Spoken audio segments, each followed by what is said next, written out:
Job hunt and mining information video. Welcome to Australian Mining for New Starters, and in today's video we're going to have a look for where the jobs are, and we're going to have a look at the prices, and I'm going to talk about what's going on in the industry because there's a lot of misinformation about where the actual jobs are at the moment and what's happened in the industry in the last 6 to 12 months. There's been a huge downturn in nickel and lithium, and with the iron ore mines all going driverless, there's been a lot of people or a lot of jobs that have been gotten rid of, and we're going to talk about that in the utility and shutdown stage when we get to that bit. But first, let's go over and have a look at our mining truck. So we type mining truck into Seek to start with, because most people want to get a truck driving job on the surface. That's their dream job.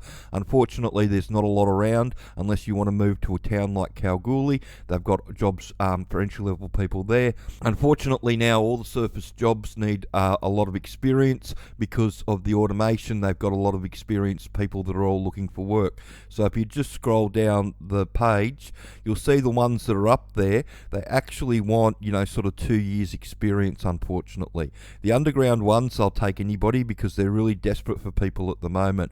But with the surface truck driving jobs, there's not a lot of entry-level stuff around. Most of it, you need a couple of years experience before you can get in.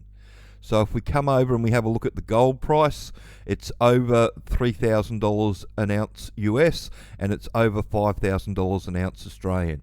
So it's a really huge price, and that's where all the mining activity is at the moment. So there's gold mines popping up all over the place. A lot of the old pits are going underground. That's why there's so much underground work around at the moment. And it's the same with the copper mines. The copper price is really high. That's over $14,000 a tonne Australian. But if we go over and have a look at iron ore, that's gone down below $100 a tonne, and the coal price is at $103.50 a tonne. Now, unfortunately, at those prices, a lot of these mines, a lot of the coal mines around the place are a bit iffy, and there's already been some up in North Queensland that look like they're going to be put into care and maintenance because of all this that's going on.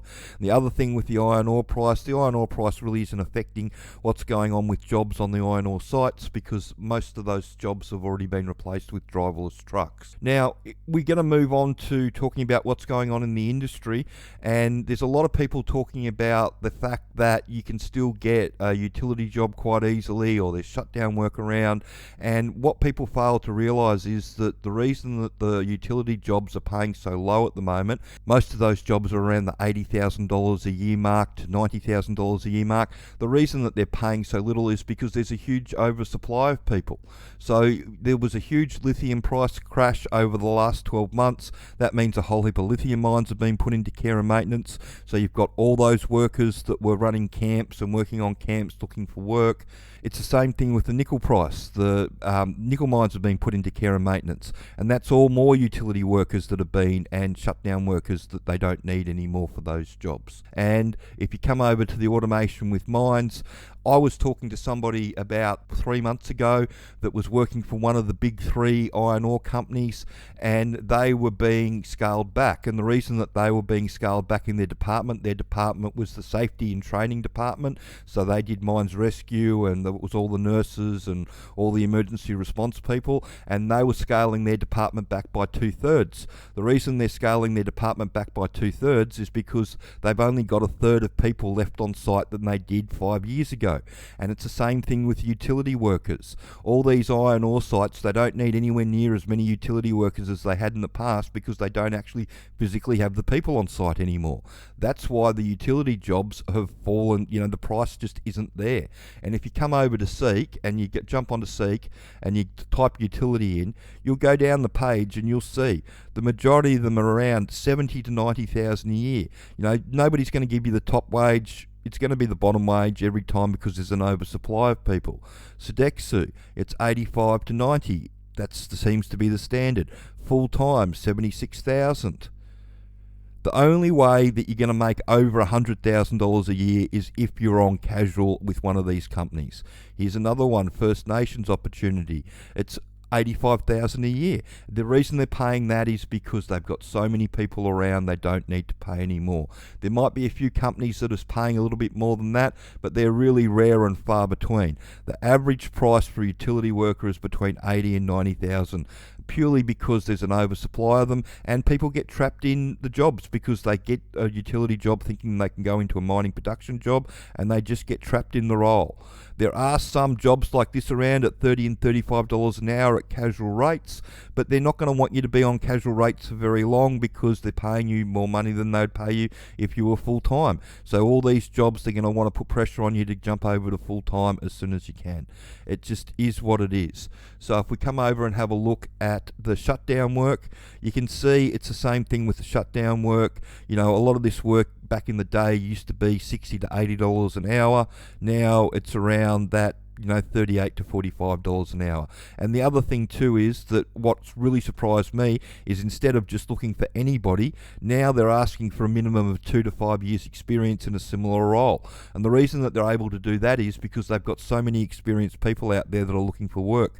We get emails every day from people saying, I've got 18 months shutdown experience, or I've got 2 years shutdown experience. Have you got any work for me, please?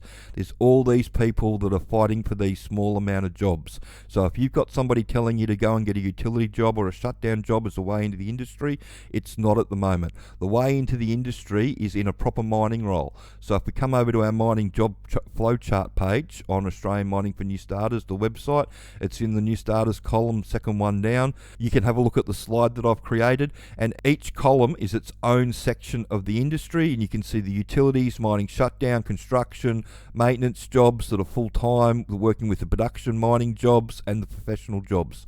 The production mining jobs, this is where you want to get your job as a nipper or a truck driver or an offsider, something like that. You want to be in this column. Jumping from these columns over here into this column is near on impossible. People do it, but they've got to be very charismatic to do it. It's not a stock standard thing. I can count on one hand the amount of people that I've seen jump from a utility job into a mining production job over the years and successfully do it. It just doesn't happen. So if you want to get into the mining industry, then the best way in is to educate yourself.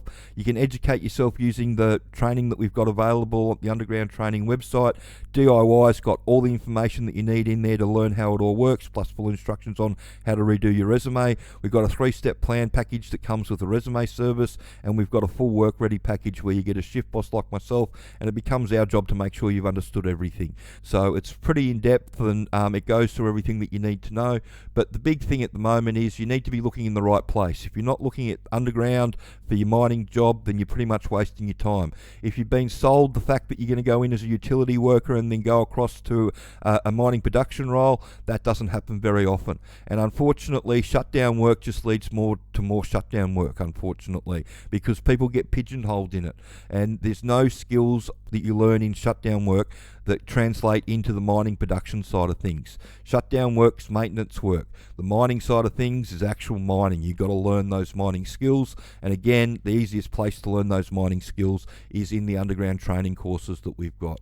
So if you've got any questions about how it all works, or you want to know any more information, feel free to get in contact with us. More than happy to have a chat to you about how it all works and helping you get in.